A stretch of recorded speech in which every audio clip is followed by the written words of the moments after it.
that the truth to Alaskans is not a partisan issue. It isn't. We have Republicans, we've got Democrats, we've got independents, we've got anarchists, for Christ's sake. That's what makes us Alaskan. You know what? The truth is not partisan. There is something happening in this state. There is something happening that is so devastating. I've been going to the truthiness seminars every day. I have seen Ed O'Callaghan. Ed O'Callaghan, who was brought out of the Department of Justice, the #1 prosecutor against terrorism. Against terrorism. And that guy has been hired by John McCain to come to Alaska to treat us like terrorists. I'm not a terrorist. Yeah, how's that working for you? I'll tell you what's going to happen. Sarah Palin may or may not be sent back to this state.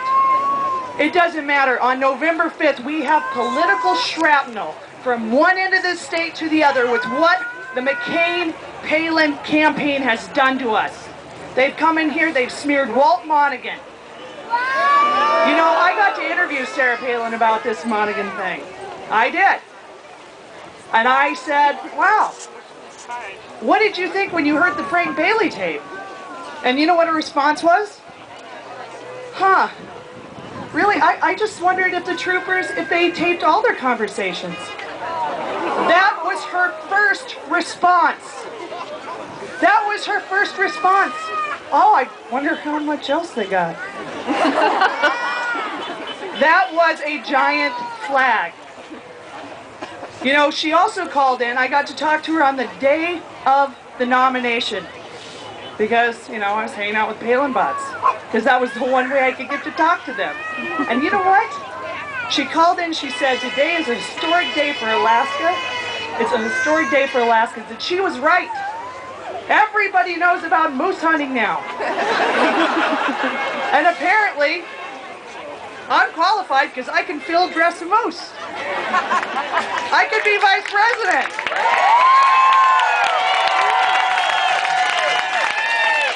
And I got one question for Sarah Palin that morning when she called in before she walked onto the stage and met the rest of America.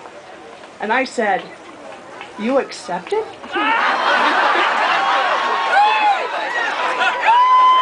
I did. It reminded me when I was a little girl. I was about 5 years old and I said to my dad, I have a really bad headache.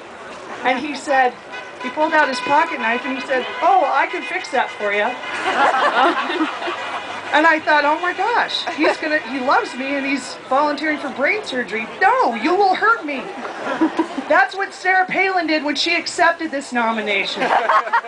She accepted to do something she is not qualified for. By any stretch. She was over her head as governor. And from the more we find out about how she operated Wasilla, see you later, see you next spring.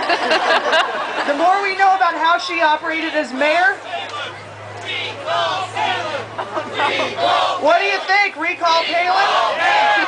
Recall Palin! Recall Palin! Recall Palin! Recall Palin! Recall Palin! Recall Palin! Oh, I don't know. I kind of like the word impeachment. Do we have the option, recall or impeachment? Can we check that box? We could do both. So anyway, Alaska, I think this is great. I think America's actually finding out about who Alaskans really are, and I think Alaskans are finding out about who Sarah Palin really is. And despite her politics at one point, we felt like she was open and transparent. So we felt good about that, considering the corrupt bastard club party that we've been having in this state. But now that we know Sarah Palin will stand on a stage in front of America and lie. She will lie. She will lie about the bridge to nowhere. She will lie about putting the jet on eBay. Oh God, I gotta tell you this. I asked Meg Stapleton about that.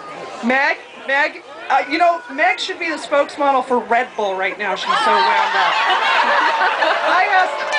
I asked Meg Stapleton about, well, someone else, one of the other reporters said, yeah, they said, why does she keep lying about the jet on eBay? And Meg says, well, what she's really saying is she's an out-of-the-box thinker. She's not part of Washington Beltway. And I said, and completely ineffective.